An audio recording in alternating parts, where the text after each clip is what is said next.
রনিতা দাস টলিপাড়ার জনপ্রিয় অভিনেত্রী, বাহামণি হিসেবেই খ্যাতি তার।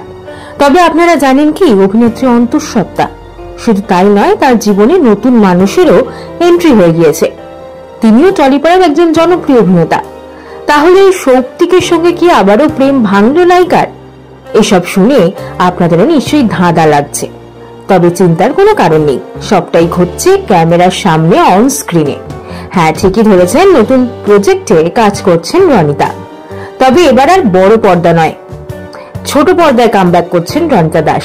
আর তার বিপরীতে দেখা যাবে খেলনা বাড়ি মালা বদল খ্যাত অভিনেতা বিশ্বজিৎ ঘোষকে। আগেই গুঞ্জন ছিল নতুন ধারাবাহিকে জুটি বাঁধছেন রনিতা এবং বিশ্বজিৎ। এবার তাতে শিলমোহর পড়ল। স্টার জলসার তরফে ইতিমধ্যেই নতুন ধারাবাহিকের প্রোমো সামনে আনা হয়েছে। ধারাবাহিকের নাম ও মোর দরদিয়া। প্রোমো শুরুতেই দেখা গেল রনিতাকে, অন্তঃসত্ত্বা। তার চরিত্রের নাম শ্রী। সন্তানের সঙ্গে সুখের সময় কাটানোর স্বপ্ন দেখছে সে। ঠিক সেই সময় তার স্বপ্ন ভঙ্গ হয়। বাড়িতে বেশ কয়েকজন লোক তার স্বামীর খোঁজে বাড়িতে হানা দেয়, কিন্তু তাকে বাড়িতে ওভাবেই ফেলে সব টাকা পয়সা নিয়ে পালিয়ে যায় তার স্বামী। সেই সময় প্রসব বেদনা ওঠে স্ত্রীর। দেখা যায় একাই পায়ে হেঁটে হাসপাতালের উদ্দেশ্যে রওনা হয় সে। প্রমোতে গণেশ পুজোর একটা দৃশ্য রাখা হয়েছে।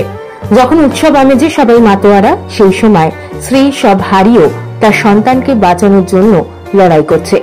কিন্তু হাসপাতালে পৌঁছানোর আগেই রাস্তায় একটা গাড়ির সামনে অজ্ঞান হয়ে পড়ে যায় স্ত্রী। গাড়ি থেকে নেমে আসে এক ব্যক্তি, স্ত্রীর জীবনের দেবদূত। তারপর দেখা যায় রনিতার সন্তান হয়েছে, আর ওই ব্যক্তি সব ব্যবস্থা করে দিয়েছে আড়ালে। সে চায় তার জীবনে সেই দেবদূতকে একবার প্রত্যক্ষ করতে। প্রোমো দেখেই বোঝা যাচ্ছে ধারাবাহিকে দেখানো হবে একা এক মায়ের লড়াই, সিঙ্গল মাদারের লড়াই। সেই লড়াইয়ে কি স্ত্রীর পাশে দেবদূতের মতোই থাকবে ওই ব্যক্তি? দুজনের মধ্যে কি গড়ে উঠবে কখনো ভালোবাসার সম্পর্ক? উত্তর পেতে ধারাবাহিকের সম্প্রচার পর্যন্ত অপেক্ষা করতেই হবে। স্ত্রীর জীবনে সেই দেবদূত ব্যক্তির ভূমিকায় অভিনয় করছেন বিশ্বজিৎ, এবং রনিতার স্বামীর চরিত্রে দেখা যাবে ফাহিম মির্জাকে। দীর্ঘদিন পর রনিতা ছোট পর্দায় ফিরছেন। একসময় বাহামণি হয়ে বাঙালির ড্রয়িং রুমে রাজ করেছেন। ধারাবাহিক বহু বছর শেষ হয়ে গেলেও রনিতাকে অন্য রূপে মানুষ দেখলেও আজও কিন্তু তিনি বাঙালি দর্শকদের কাছে বাহা। এমনকি রনিতা যে ধরনের শাড়ি পরতেন ইষ্টি কুটুম সিরিয়ালে, সেরকমই শাড়ি বাংলার বাজার ছেয়ে যায় বাহা শাড়ি হিসেবে। এই আরো একটা চরিত্র সিরিয়ালের ওয়ার্ল্ডে স্বর্ণাক্ষরে লেখা রয়েছে। তবে যে রনিতা ছোট পর্দাকে বাহার মতো চরিত্র উপহার দিয়েছিলেন, সেই তিনি দীর্ঘদিন ছোট পর্দা থেকে দূরে ছিলেন। প্রায় 10 বছর পর আবার ধারাবাহিকে কামব্যাক করেছেন রনিতা। সম্প্রতি রনিতা তার ইনস্টাগ্রাম হ্যান্ডেলে ধারাবাহিকের প্রোমো বিটিএস শেয়ার করেছেন। সেখানে তাকে বলতে শোনা যায়, 10 বছর পর আবার সেটে, বেশ একটা নতুন ব্যাপার, আবারও মেগা সিরিয়ালে। 10 বছর পর আবার সেটে, সামথিং নিউ,